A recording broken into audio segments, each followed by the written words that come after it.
આપણે જોશું ધોરણ 10 સામાજિક વિજ્ઞાન પાઠ 4 ભારતનો સાંસ્કૃતિક વારસો ભારતનો સાહિત્યિક વારસો।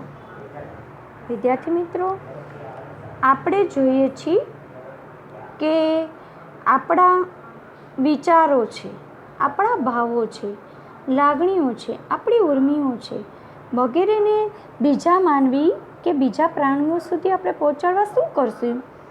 તો કે આપણે એમની સાથે કંઈક હાવભાવ કરીને રજૂ કરશું, અથવા કંઈક ઈશારો કરીને આપણે બતાવશું, અથવા તો કંઈક ચિત્ર દોરીને બતાવશું, બરાબર? તો અથવા કોઈ અવાજ ઉત્પન્ન કરીને બતાવશું। તો આ જે અવાજ એટલે કે ધ્વનિઓ છે તેમાંથી બોલીનો અને લિપિનો જન્મ થાય છે। ભાષાના સર્જનાત્મક પ્રયોગથી સાહિત્યનું સર્જન થવા પામ્યું છે। હવે પ્રાચીન કાળથી ભારતીય સાહિત્ય તેની વિવિધતા અને વિશિષ્ટતા માટે પ્રખ્યાત છે। ભારતના વિદ્વાનોએ પ્રાચીન સાહિત્યના બે ભાગ પાડ્યા।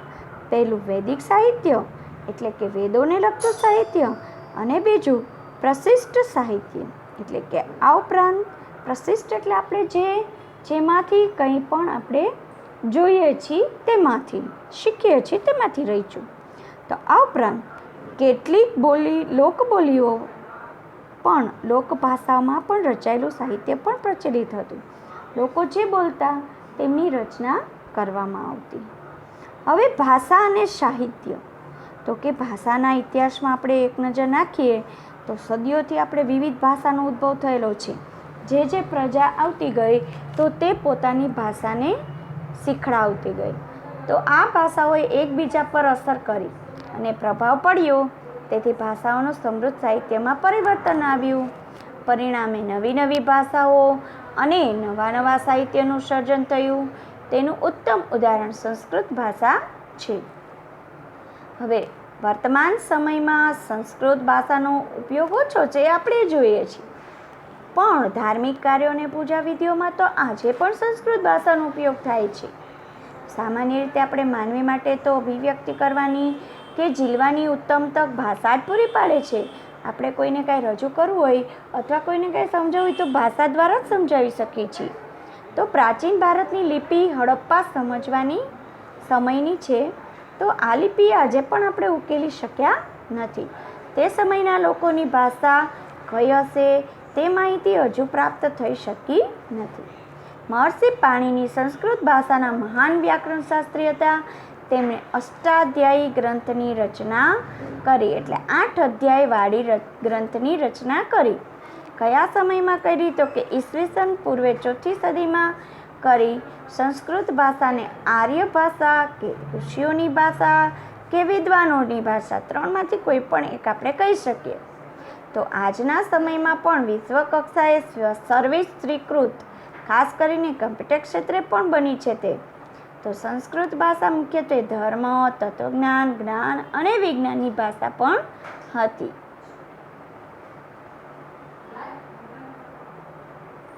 હવે આપણે જોઈએ વિદ્યાર્થી મિત્રો, તો કે પ્રાચીન ભારતીય સાહિત્ય, તો કે વેદો છે, તો વેદનો અર્થ એટલે જ્ઞાન થાય છે, બરાબર? તો આપણા વેદો કેટલા હતા? તો કે 4। કયા હતા? તો કે પહેલું ઋગ્વેદ, બીજું યજુર્વેદ, ત્રીજું સામવેદ અને ચોથું અથર્વવેદ। તો આપણે એમાં સૌથી પહેલાં ઋગ્વેદ વિશે જાણીએ, કેમ કે ઋગ્વેદ એ સૌથી પ્રાચીન ગ્રંથ છે। એમાં કુલ 1028 ઋચાઓનો સંગ્રહ છે। ઋચાઓ એટલે એમના વિભાગ। તો ઋગ્વેદ 10 ભાગમાં વહેંચાયેલ અદ્ભુત ગ્રંથ છે। આ ઋચાઓમાંથી મોટા ભાગની દેવોને લગતી સ્તુતિ હોય છે। આપણે હોમ હવન કરીએ ત્યારે સ્તુતિ કરવામાં આવે તો એ કઈ ભાષામાં હોય છે વિદ્યાર્થી મિત્રો? તો કે સંસ્કૃત ભાષામાં।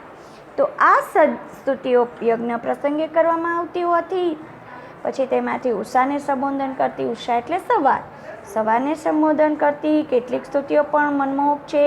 આ ગ્રંથ સપ્તસિંધુ પ્રદેશમાં વસેલા આર્યોની રાજકીય, સામાજિક, ધાર્મિક તેમજ આર્થિક બાબતોનું વર્ણન કરે છે। ઋગ્વેદ પછી આપણે બીજા 3 વેદોની રચના કરવામાં આવી, જેમાં સામવેદ ઋગ્વેદની ઋચાઓનું ગાન કરવા માટે રચવામાં આવ્યો છે. બરાબર વિદ્યાર્થી મિત્રો, સામવેદ એ ઋગ્વેદના જે ઋચાઓ છે એના ગાન કરવા માટે સામવેદની રચના કરવામાં આવી છે. હવે આ શ્લોકો રાગ અને લય સાથે ગવાય છે, માટે તેને સંગીતની ગંગોત્રી પણ કહેવાય છે. હવે તેના પછી યજુર્વેદ આવશે, તો કે યજ્ઞનો વેદ કહેવાય છે. આ વેદ ગદ્ય અને પદ્ય સ્વરૂપે રચાયેલ છે, એટલે કાવ્ય અને પાઠ સ્વરૂપે બંને સ્વરૂપે રચાયેલ છે. યજ્ઞ વખતે બોલવામાં આવતા મંત્રો, ક્રિયાઓ અને વિધિઓનું વર્ણન તેમાં કરવામાં આવ્યું છે. અથર્વવેદમાં અનેક પ્રકારના કર્મકાંડો અને સંસ્કારોનું વર્ણન કરવામાં આવ્યું છે. ઉપનિષદ સાહિત્યમાં બ્રહ્માંડનો આરંભ, જીવન, મૃત્યુ, ભૌતિક અને આધ્યાત્મિક જગત, જ્ઞાન, પ્રકૃતિ અને બીજા અનેક દાર્શનિક પ્રશ્નોનું વિવેચન કરવામાં આવ્યું છે. બૃહદારણ્ય અને છાંદોગ્ય શરૂઆતના ઉપનિષદો છે, પ્રાચીન સમયમાં થઈ ગયેલા ઉપનિષદો છે. તો ઉપનિષદો સંવાદના સ્વરૂપમાં હોય છે, એટલે વાચિકના સ્વરૂપમાં હોય છે. મુક્તિકો ઉપનિષદમાં તેમની સંખ્યા 108 દર્શાવે છે.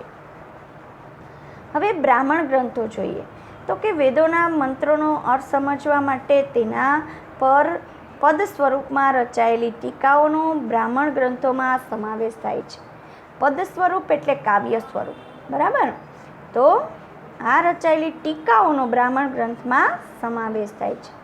એમાં જુદા જુદા યજ્ઞો અને તેને લગતી વિધિઓ માટેનું માર્ગદર્શન આપવામાં આવ્યું છે. હવે આપણે આરણ્યકો જોઈએ, તો કે આર્યો તેમના જીવનનો અંતિમ સમય અરણ્યમાં જઈને ગાળતા. અરણ્ય એટલે જંગલ. વન અથવા અરણ્યમાં આશ્રમ બાંધી સતત ચિંતન કરીને રચાયેલા તત્વજ્ઞાનથી ભરપૂર એવા સાહિત્યને આરણ્યકો કહે છે. વિદ્યાર્થી મિત્રો, પ્રશ્ન તરીકે પૂછાઈ શકે એક માર્કમાં, તો કે વન અથવા જંગલમાં આશ્રમ બાંધીને સતત તપ કરી અને જે તત્વજ્ઞાન મેળવે છે તેનો ભરપૂર એવા સાહિત્યને અરણ્યકો કહે છે.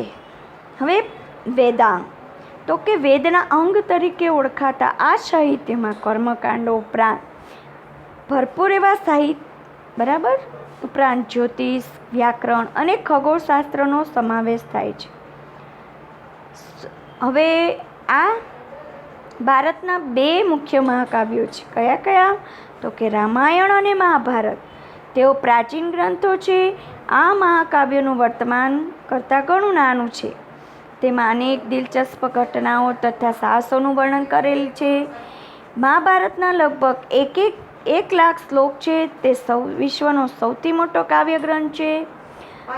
પાંડવો અને કૌરવો વચ્ચે થયેલ યુદ્ધ તેનો મુખ્ય વિષય છે. તે છતાં તેમાં અનેક નાની મોટી વાર્તાઓને પણ જોડી દેવામાં આવી છે. મહાભારતના શ્રીમદ ભગવદ્ ગીતામાં ગહન દાર્શનિક સિદ્ધાંતોનું વિવેચન કરવામાં આવ્યું છે. તેમાં મોક્ષ પ્રાપ્તિના 3 માર્ગો આપ્યા છે કે કઈ રીતે આપણે મોક્ષ પ્રાપ્તિ કરવું. મોક્ષ પ્રાપ્તિ કરવી તો કે જ્ઞાન દ્વારા, કર્મ દ્વારા અને ભક્તિ માર્ગનું વિવેચન કરવા માટે, ત્યારે આપણને મોક્ષ પ્રાપ્તિ થાય છે. તો રામાયણ અને મહાભારત બંને મહાકાવ્યોએ સદીઓ સુધી કરોડો લોકોના વિચારો અને સાહિત્ય સર્જન પર ગહન પ્રભાવ એટલે ઊંડો પ્રભાવ પાડ્યો છે. ભારતમાં સંસ્કાર સિંચનનું પ્રેરક કાર્ય કર્યું છે.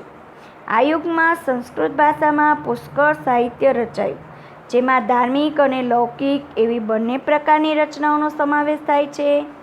ધાર્મિક એટલે ધર્મને લગતી ને લૌકિક એટલે લોકોને લગતી. પુરાણોએ આરંભિક એટલે શરૂઆત વૈદિક ધર્મને સમજાવવામાં મુખ્ય ભૂમિકા ભજવી. આ સમયગાળા દરમિયાન અનેક શાસ્ત્રો અને સ્મૃતિ ગ્રંથો પણ લખાયા. આ શાસ્ત્રો વિજ્ઞાન અને તત્વજ્ઞાનના ગ્રંથો છે. દાખલા તરીકે કૌટિલ્યનું અર્થશાસ્ત્ર વહીવટી વિજ્ઞાનની કૃતિ છે, એટલે વહીવટ કેવી રીતે કરવું તે આ શાસ્ત્રમાં બતાવવામાં આવ્યું છે. હવે વિવિધ કક્ષાના ગણિત અને વિજ્ઞાન, અન્ય વિજ્ઞાન સંબંધિત શાસ્ત્ર ગ્રંથો પણ લખાયા. તો સ્મૃતિ ગ્રંથોમાં ધર્મ દ્વારા અનુમોદિત કર્તવ્યો, રિવાજો અને કાયમી નિયમો આપવામાં આવ્યા છે. આ યુગમાં સંસ્કૃત ભાષામાં પુષ્કળ સાહિત્યમાં રચાયું, જેમાં બરાબર. આપણે પ્રારંભિક બૌદ્ધ સાહિત્ય પાલી ભાષામાં લખાયું. આ સાહિત્ય 3 ભાગમાં વહેંચાયેલું છે. તેને ત્રિપિટક તરીકે ઓળખવામાં આવે છે, જેમાં સૂત એટલે કે સૂત્ર પિટક, વિનય પિટક અને અભિધમ પિટક, આ 3 પ્રકારના પિટકની શરૂઆત થઈ એટલે ત્રિપિટક તરીકે ઓળખાય છે. આ ઉપરાંત બૌદ્ધ સાહિત્યમાં અન્ય ગ્રંથો પણ લખાયા કહેવાય છે. ગુપ્ત યુગને સંસ્કૃત કાવ્ય અને નાટકના વિકાસનો સુવર્ણ યુગ કહેવાયો છે. આ સમયના મહાન લેખકોમાં કાલિદાસ, ભવભૂતિ, ભારવી, ભર્તૃહરિ, બાણભટ્ટ, માક ઇત્યાદિનો સમાવેશ થાય છે.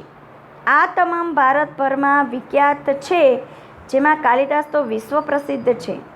પોતાની ઉત્તમ કાવ્ય કલા અને ઉત્કૃષ્ટ નાટ્ય શૈલી કુમાર સંભવ, રઘુવંશ, મેઘદૂત, ઋતુસંહાર, અભિજ્ઞાન શાકુંતલમ વગેરે કાલિદાસના ગ્રંથો આવેલા છે.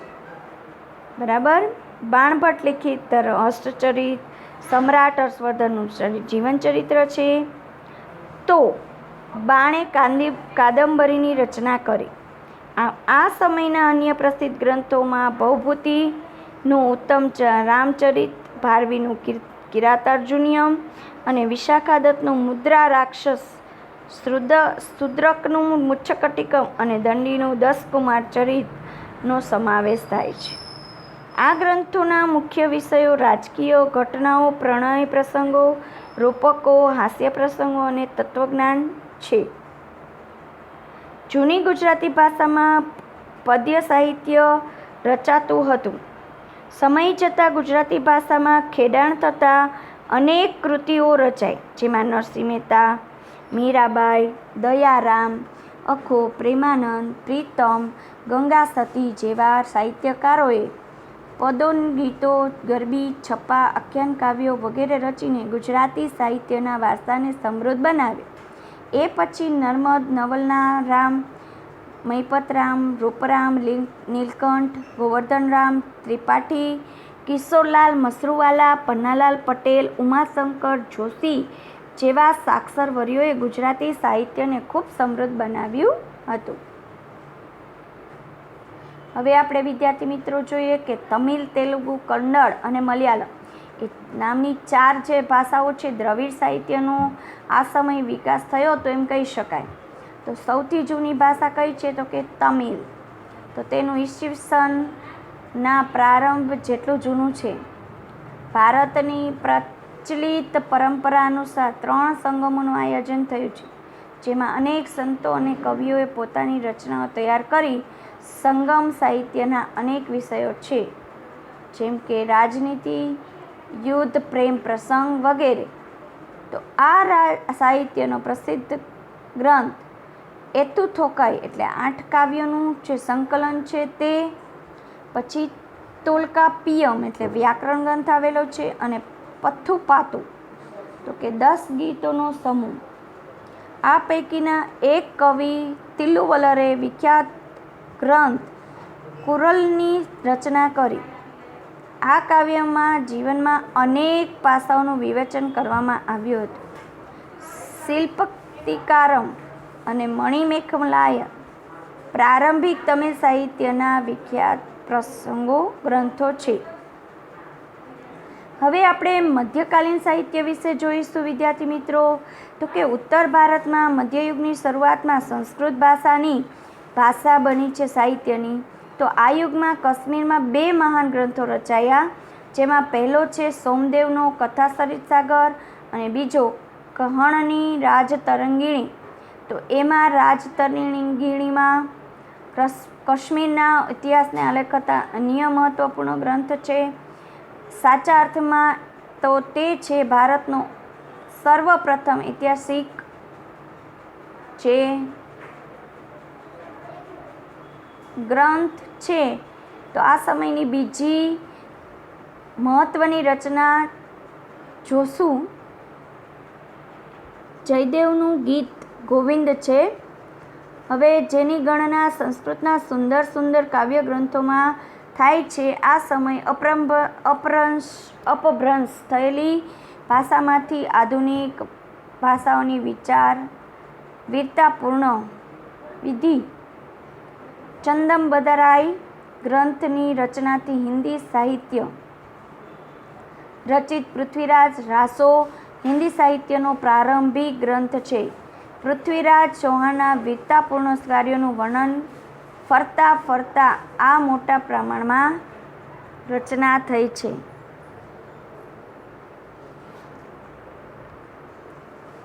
સંસ્કૃત સાહિત્યના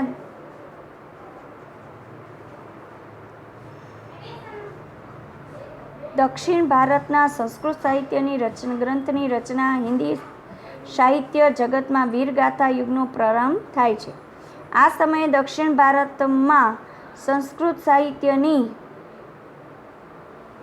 મોટા પ્રમાણમાં રચના થઈ, બરાબર, જેમાં શંકરાચાર્યનું ભાષ્ય કે મુખ્ય છે. આ સમયમાં દ્રવિડ કાળની કુળની ભાષાઓનો વિવિધ વિકાસ પુરાણ નામની કૃતિઓ રચી એ યુગના કવિઓ પંપા, પોન્ના અને રન્નાએ પ્રારંભિક કન્નડ સાહિત્યની ત્રિપુટી તરીકે ઓળખવામાં આવે છે. કવિ કંબલે તમિલ ભાષામાં રામાયણની રચના કરી હતી. આ ઉપરાંત તમિલ ભાષામાં અન્ય પ્રસિદ્ધ સાહિત્ય પણ રચાયું. તો ભારતીય ભાષાઓનો વિકાસ અને સાહિત્યિક કૃતિઓની રચના દિલ્હી સલ્તનત કાળમાં વેગીલી બની હતી. હિન્દી ભાષામાં બે સ્વરૂપો વ્રજ અને ખડી બોલીનો પણ સાહિત્યિક રચનામાં વિનિયોગ થવા લાગ્યો છે. આ બંને ભાષાઓનો અનેક ભક્તિ ગીતો રચાયા છે. હિન્દી અને ગુજરાતી ભાષા સાથે મળતી આવતી રાજસ્થાની ભાષામાં વીરગાથાને લગાઈ આલ્હા પણ સાહિત્યિક રચવાનું જતું, બરાબર. મુલ્લા દાઉદનો ગ્રંથ ચંદ્રાયન એ અવધી ભાષાનો સૌથી જૂનો ગ્રંથ મનાય છે. જો કે પ્રાચીન ગ્રંથો પરના ભાષ્યો હજુ પણ આ સમયે સંસ્કૃત ભાષામાં જ રચાતા હતા. તો ફારસી ભાષા દિલ્હીના સુલતાનોની રાજભાષા હતી. તેના સાહિત્યની અસર અનેક ફારસી શબ્દોનો સમાવેશ ભારતીય ભાષાઓમાં થયેલો જોવા મળે છે. અને તુગલક વંશના રાજ્યનું વિસ્તૃર્ણ કરવામાં આવ્યું છે. તેને રાજકીય સિદ્ધાંતો પર ફતવા-એ જહાંગીરી નામનો એક ગ્રંથ પણ રચ્યો. અમીર ખુસરો એ સમયનો સૌથી મહાન સાહિત્યકાર ગણાય છે. તેઓ એક કવિ, ઇતિહાસકાર, રહસ્યવાદી બાદ અને સંગીતકાર પણ થયો. વિદ્યાર્થી મિત્રો, અહીંયા સુધી આપણે પાઠ ચોથો રાખીશું. આગળ પછી બીજા લેક્ચરમાં જોશું. ઓકે.